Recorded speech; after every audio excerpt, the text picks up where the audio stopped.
આજ તો આપણે દયા ભાભીને તારક મહેતામાં જોયા ઇંગ્લિશ બોલતા. હાલો આગળ બતાવો.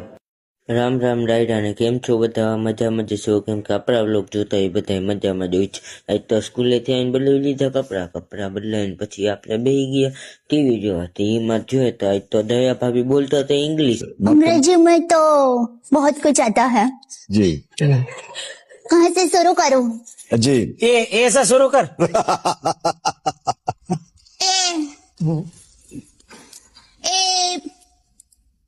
B C D E F G H I जे के L M N O P Q R S T U V W x Y Z और 1 2 3 4 5 6 7 8 9 10. भाई साहब आपकी समझ में आया क्या बोली? इंग्लिश में से ऐसे बोलते हैं. मैं वो टप्पू है ना, वो इंग्लिश चैनल देखते तो क्वाइस कोइन वॉइस वॉइस सेम फॉर हाइस फोन हाइस तो